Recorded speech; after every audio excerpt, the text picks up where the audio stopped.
Hello student. आज हम कक्षा 8वीं सामाजिक विज्ञान में 7वां चैप्टर देखेंगे, जलवायु परिवर्तन। तो जलवायु यानी क्या? तो जलवायु यानी हमारे आसपास का पर्यावरण, हवा, जमीन, जंगल इत्यादि, ये सब जलवायु में आते हैं। तो पृथ्वी के चारों तरफ घिरे हुए हवा के आवरण को वायुमंडल यानी कि वातावरण कहा जाता है। तो हम जहाँ रहते हैं उसके आजू बाजू जो हवामान है, हवा है, उसे क्या कहते हैं? वातावरण यानी वायुमंडल। ये वायुमंडल मानव प्रवृत्ति के कारण दूषित हो रहा है। उद्योग, कारखाने, पावर स्टेशनों और वाहनों द्वारा वायुमंडल दूषित होता है। उसके अंदर से जो धुआं निकलता है, इससे क्या होता है? प्रदूषण बढ़ता है।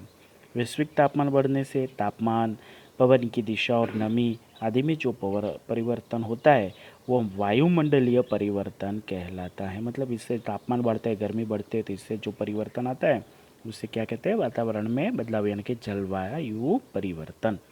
नीचे दी गई सारणी में सबसे अधिक वर्षा, गर्मी, ठंडी और विषम स्थिति अनुभव करने वाले प्रदेश खोजकर यहाँ ऐसा क्यों, इसका कारण खोजे। तो देश है रूस। गर्मी कितनी पड़ती है? 15 सेंटीग्रेड।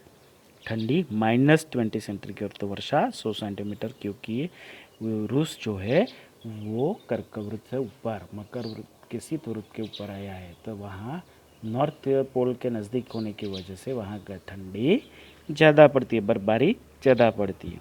ईरान में ज़्यादा गर्मी होती है, 30 सेंटीग्रेड, ठंडी 10 सेंटीग्रेड और वर्षा सिर्फ 50 सेंटीमीटर होती है, क्योंकि ये शुष्क रेगिस्तानी इलाका है।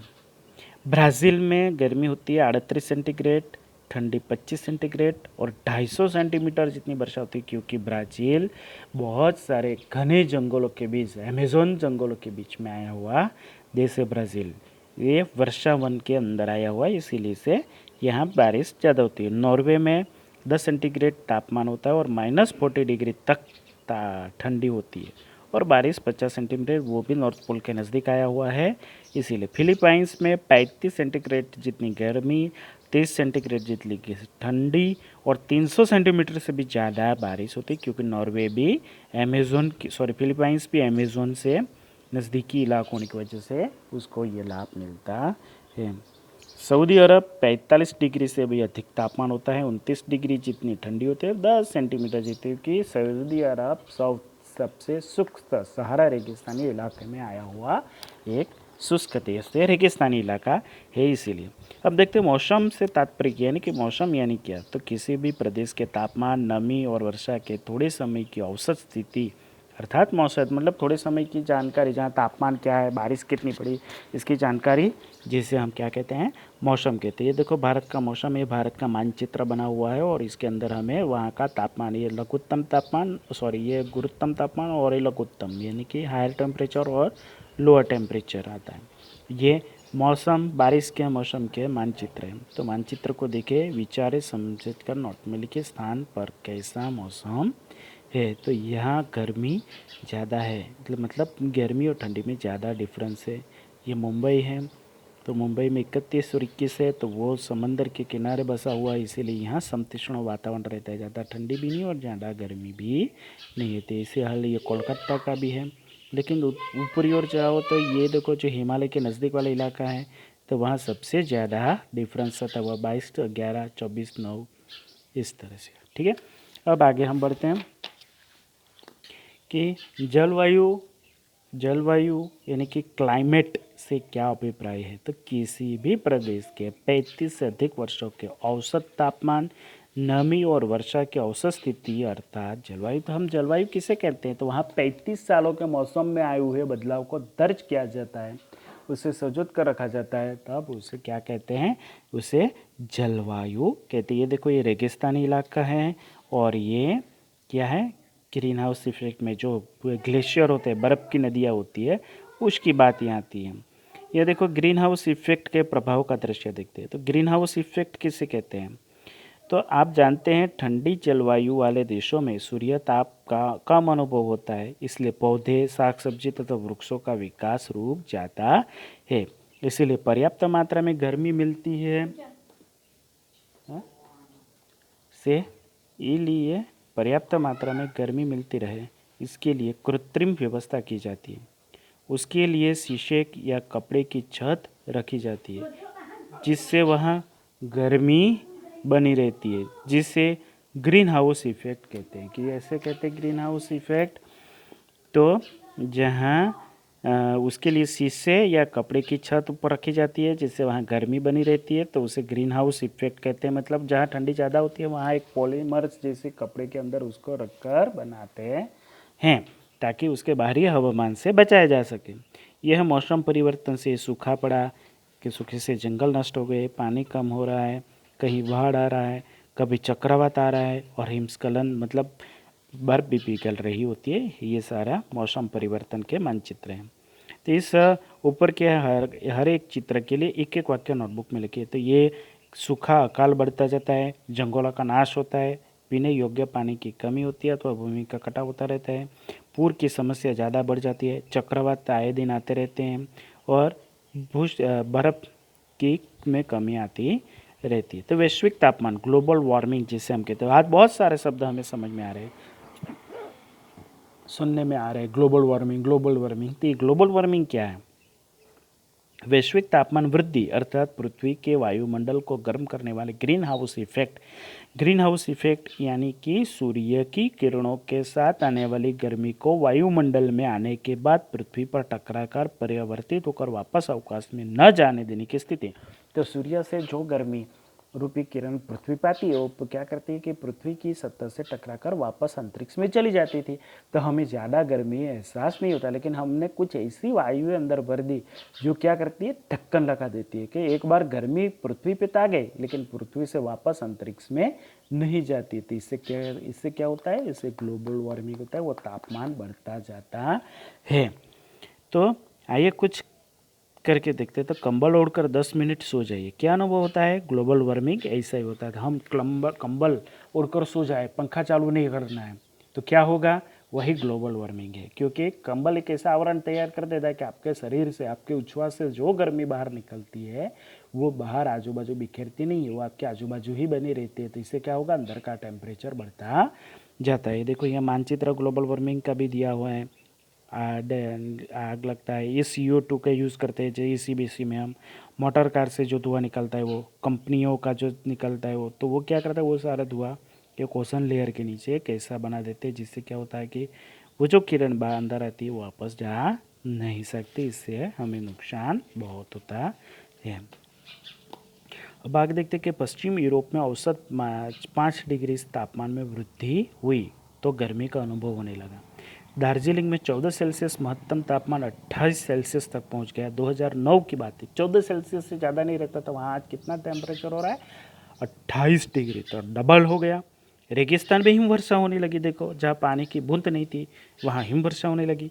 मुंबई में एक ही दिन में 942 मिलीमीटर वर्षा हुई थी। ईस्वी सन 2005 में मुंबई बुड़ गया था ना वो समय। ऑस्ट्रेलिया में भी गर्मी का पारा बहुत बढ़ गया 2006 में। सुंदरवन डूब रहा है, मतलब हमारे भारत का, जिसे रॉयल बंगाल टाइगर कहते हैं, भारतीय बाघ के लिए। सफ़ेद बाघ भी वहाँ कभी कभी देखने को मिलते हैं। तो वो पूरा सुंदरवन डूब रहा है जो कोलकाता के आजू बाजू आया है। नेपाल में खुम्बू नामक हिम नदी में 5 किलोमीटर की कमी हुई। हिम नदी मतलब वहाँ सिर्फ बर्फ़ ही आके खिसकते रहते हैं, तो वो पृथ्वी के AC कहे जाते हैं, कूलिंग चैम्बर। तो उसमें भी 5 किलोमीटर की बर्फ़ कम हो गई। अंटार्कटिका में 35 दिन में 3550 वर्ग किलोमीटर हिमाच्छादन पिघल गए। इतना सारा बर्फ़ पिघल गया।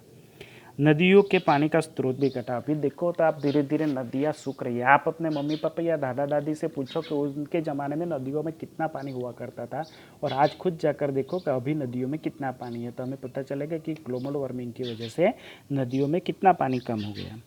पृथ्वी गर्म क्यों होती है वो अभी देखते हैं। ये देखो बाजू में जो मानचित्र दिया है, दर्शाता हुआ चित्र, वो 1995 से 1995 यानी 1995 से लेकर 2004 मीन्स टेम्परेचर, इसलिए 2004 1995 से लेकर 2004 का जो टेम्परेचर था उसका मैप है कि कितनी पृथ्वी गर्म हो रही है। तो ग्रीन हाउस इफेक्ट में सक्रिय योगदान देने वाला carbon dioxide, methane, nitrous oxide, chlorofluorocarbon जिसे CFC कहते हैं, और हेलोकार्बन को ग्रीन हाउस गैसों के रूप में पहचाना जाता है। इन गैसों की मात्रा बढ़ने से जलवायु परिवर्तन यानी कि क्लाइमेट चेंज का प्रश्न पैदा होता है, जिससे ये तकलीफ होती है। तो अंतिम 100 वर्षों में तापमान 0.6 सेंटीग्रेड की वृद्धि हुई है। ये हमें सामान्य दिखता है, ये राउंड फिगर कुछ भी नहीं है, लेकिन ये बहुत तापमान बढ़ा है। तो क्या है, तो आज देखो कार्बन डाइऑक्साइड 64% है, क्लोरोफ्लोरोकार्बन 65% CFC के अंतर्गत, मीथेन 10% और हेलोकार्बन 0.5% जितना बढ़ गया है। विश्व का हर एक मानव 4.5 मैट्रिक टन CO2 छोड़ता है, मतलब हम भी 4.5 मैट्रिक टन जितना कार्बन छोड़ते हैं। आज 100 वर्ष पहले CO2 275 ppm था पर मीटर, तो आज 350 ppm हो गया है। तो मतलब बहुत कार्बन हमने बढ़ा लिया। अब देखो कार्बन की फुटप्रिंट देखते हैं, ppm यानी पार्ट पर मिलियन, 10 लाख का एक भाग यानी कि 0.28% हो तो 280 ppm कहलाता है। ये क्या है कि अंतिम 150 वर्षों में पृथ्वी पर बढ़ा हुआ औसतन तापमान है। तो हम देख सकते हैं कि 1860 तक तो स्थिति बराबर थी, लेकिन हम 2000 तक आए तो हमारा टेम्परेचर कितना बढ़ गया, 0.6 डिग्री जितना टेम्परेचर बढ़ा दिया है हमने। चाय या साग में चीनी या नमक कितना डालें उसे हम जानते हैं। यदि भूल से अधिक बढ़ जाए तो क्या होता है। इसी तरह हमारी पृथ्वी पर वायुमंडल में गैसों की मात्रा भी संतुलित है।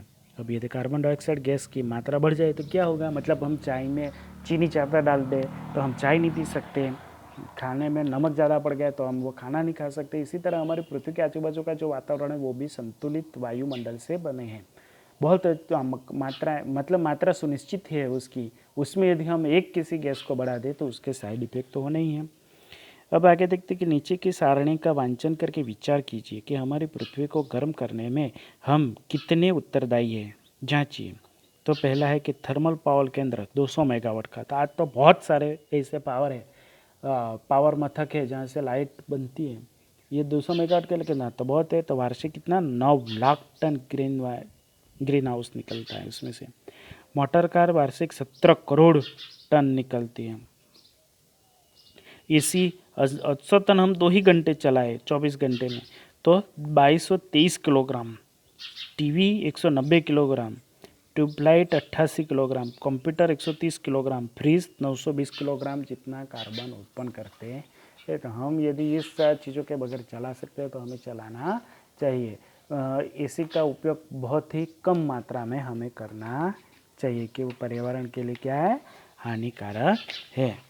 अब आगे देखते हैं हम कि वर्ल्ड मेरिटोरियोलॉजिकल ऑर्गेनाइजेशन WMO विश्व मौसम संस्था है, इसे अंडरलाइन कर दीजिए, बहुत इम्पोर्टेंट है।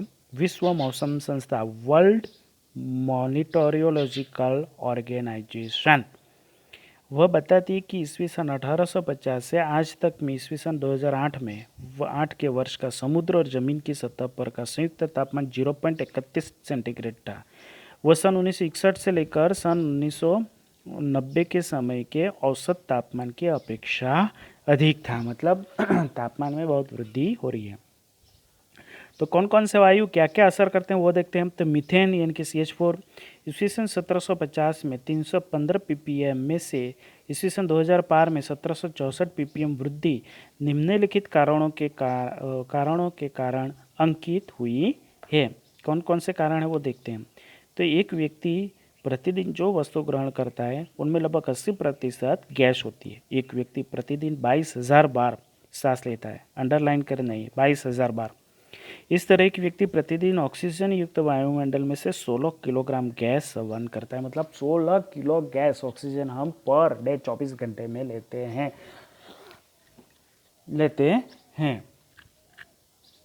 फिर देखते हैं कि पशुओं के उच्छ्वास और चयापचय की क्रिया देखते हैं तो 14 करोड़ टन मीथेन निकलती है।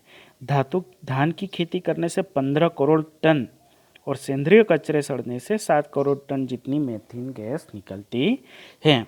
अब देखते हैं नाइट्रेट ऑक्साइड। नाइट्रेट ऑक्साइड की मात्रा 270 ppm से बढ़कर हाल में 319 ppm हो गई है, मतलब कितना बढ़ गया वो आप देख सकते हो। क्लोरोफ्लोरोकार्बन CFC जो हम फ्रिज में एसी में उपयोग करते हैं, foam, plastic, fridge, AC, circuit surgeon, aerosol spray, 1 micron से 10 माइक्रोन आकार वाले सूक्ष्म कणों को एरोसेल कहते हैं, आदि के उपयोग में CFC में वृद्धि होती है। 23 जनवरी 1995 में यूरोप के संयुक्त प्रस्ताव के से प्रतिवर्ष 16 सितंबर को ओजोन दिवस के रूप में मनाया जाता है। अंडरलाइन करना है। 2007 का वर्ष 1980 के बाद का सबसे अधिक गर्म वर्ष था। अब इसके प्रभाव क्या है ग्लोबल वार्मिंग का? तो वनस्पति की उत्पत्ति, उसकी वृद्धि का समय और आयु में परिवर्तन आ रहा है। पक्षियों की अमुक जातें लुप्त हो रही है। उदाहरण स्वरूप देखें तो हम गौरैया चिड़िया जो पहला बहुत होती थी और गिद्ध आज नहीं देखने को मिलती इतने। हिमालय की 2000 हिम नदियाँ पिघल गई है। बस सुनो कितनी सारी हिम नदियाँ पिघल गई है, 2000। यह हिम नदी के समय समय पर हुए परिवर्तन। ये देखो 2006 में, 2003 में क्या था और 2001 में कितना बड़ा बर्फ़ था, फिर 2003 में देखो कितना कम हो गया और 2006 में तो बहुत ज़्यादा पिघल गया। ये सारा हिस्सा तो पूरा बाहर आ गया जो यहाँ था ही नहीं। अब देखते हैं हम इसका अंतिम 10 वर्ष में अकाल, बवंडर, अतिवृष्टि और वायु और बाढ़ की मात्रा बहुत बढ़ गई है। जहाँ वर्षा अधिक होती थी वहाँ उसकी मात्रा कम हो रही है। जैसे राजस्थान और दुबई में भारी वर्षा का अनुभव हो रहा है और चेरापूंजी में बारिश कम हो रही है जो दुनिया का सबसे ज़्यादा बारिश वाला क्षेत्र था। खेती में दलहन का उत्पादन कम हो गया है, मतलब दलहन दालें जो हम बनाते हैं उसका उत्पादन कम हो रहा है। जमीन में पानी का स्तर घट गया है। हिम नदी पिघलने से समुद्र के जल में वृद्धि हो रही है। समुद्र किनारे कटाव का स्तर भी बढ़ रहा है। तापमान बढ़ने से लोग डिहाइड्रेशन और कुपोषण के शिकार बन रहे हैं। ऋतु चक्र में भी परिवर्तन आ रहा है। जाड़े और गर्मी की ऋतुओं की लाक्षणिकता बदलने लगी है। हमें पता ही नहीं चलता कि जाड़ा कब चल रहा है और गर्मी का मौसम कब आ रहा है।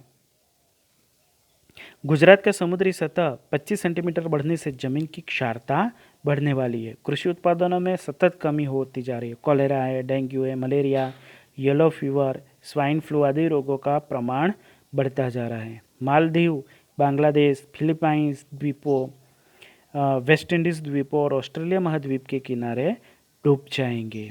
ग्रीन पीस संस्था के मुताबिक ईस्वी सन 2100 में गुजरात में बसने वाले लगभग 55 लाख लोगों को स्थानांतर करना पड़ेगा। मतलब अब हम जहाँ अभी रह रहे हैं ना, सरीगाम और आजू बाजू इलाके, यहाँ तक समंदर पहुँच जाएगा। वैश्विक तापमान की वृद्धि के कारण फूल खुशबू खो रहे हैं, मतलब फूलों में भी वो खुशबू अभी नहीं रह रही है। मधुच्छत्ता नाम मात्र के रह गए जो हमारे फूड के लिए बहुत ज़रूरी है, वरना मधुमक्खी के बगैर परागनयन नहीं होता है, तो ये भी कम होता जा रहा है। यहाँ देखो कि पृथ्वी पर तापमान बढ़ाने वाले तत्व कौन कौन से हैं, तो ये ओजोन लेयर UVA और UV अर्थ पे आते हैं। तो कहाँ से देखो, फ्रीज है हमारा कोल्ड ड्रिंक्स वाला, फिर ये जो पृथ्वी से वो पावर, ये बड़ी बड़ी इंडस्ट्रीज है और पावर मथक है ना लाइट बनाने वाले, उससे उत्सर्जित होने वाले AC से होता है। तो 7.10 को देखो, उससे CO2 का कितना उत्सर्जन होता है उससे नोट करें। ये सौर ऊर्जा हमें अपनानी चाहिए परंपरागत ऊर्जा से। पवन ऊर्जा अपनानी चाहिए। पवन और सौर ऊर्जा का सम्मिलित उपयोग करना चाहिए। ज्वार भाटीय ऊर्जा से हमें लाइट बनानी चाहिए। तो हम आगे देखते हैं कि ग्लोबल वार्मिंग से बचने के उपाय कौन से हैं। तो CO2 का उत्सर्जन करने वाले स्रोतों का उपयोग घटाना चाहिए। वृक्षारोपण करना चाहिए। वृक्षों का जतन, जंगल नहीं काटने चाहिए। वनीकरण से कार्बन कम होता है। पॉलीथीन बैग यानी कि प्लास्टिक का उपयोग नहीं करना चाहिए। खाद और जंतुनाशक दवाओं का संभाल पूर्वक उपयोग करने चाहिए। समुद्र में लौह कणों को छिड़काव करें जिससे प्लैंक्टन नामक द्रवीय जीवों का विकास होता है और प्रकाश संश्लेषण क्रिया से कार्बन डाइऑक्साइड का उपयोग करने से ग्लोबल वार्मिंग से बचा जा सकता है। सजीव खेती अपनानी चाहिए, जैसे कि हरी खाद और गोबर खाद का उपयोग करना चाहिए। पशुओं के आहार में बायोटिक मिलाए जिससे पशुओं की आमाशय में मीथेन पैदा करने वाले जीवाणु नियंत्रण में रहे। गृह उपयोगी साधनों का विवेकपूर्वक उपयोग करना चाहिए। परिवहन के साधनों का विवेकपूर्वक उपयोग जनसंख्या वृद्धि को रोकनी चाहिए। बिजली की बचत के लिए हवा, प्रकाश जैसे प्राकृतिक रूप से उपलब्ध हो ऐसी व्यवस्था हमें करनी चाहिए ताकि हमारी बिजली बची रहे। इको फ्रेंडली का उपयोग बढ़ाना चाहिए। घर के आसपास पेड़ पौधे हमें लगाने चाहिए। प्राकृतिक शक्ति का विवेकपूर्वक उपयोग करना चाहिए। पेट्रोलियम उत्पादक का भी संभल कर उपयोग करना चाहिए। पानी का भी बिगाड़ नहीं करना चाहिए। बरसाती पानी का हमें संग्रह करना चाहिए और CNG का उपयोग हमें बढ़ाना चाहिए। जैसे कि तापमान में वृद्धि के प्रभाव से बचने के उपाय हमें करने चाहिए। 1 टन कागज़ बनाने के लिए 4,400 किलोवाट बिजली जाती है। देखो 30,000 लीटर पानी जाता है और 11 वृक्षों की लकड़ियों के मावे से उपयोग होता है। तो हमें इसीलिए कागज़ को रिसाइकल करना चाहिए, बस्ती वाले को दे देना चाहिए रद्दी कागज़ को, और कागज़ का बिगाड़ नहीं करना चाहिए। तो पर्यावरण को बचाने की वैश्विक नीति क्या है? तो मानव अपनी प्रवृत्तियों से पर्यावरण का विनाश कर रहा है, ऐसा विश्व को समझाते हुए ईस्वी सन 1972 में स्वीडन की राजधानी स्टॉकहोम में पर्यावरण बचाने हेतु बैठक आयोजित की गई। उसके पश्चात ब्राज़ील के रियो डी जानेरो नामक शहर में विश्व सम्मेलन भी हुआ। तो इस तरह हमें अपने पर्यावरण का बचाव करना चाहिए। ये जो भाग है ये मैं आपको व्हाट्सएप पे भेज दूँगा।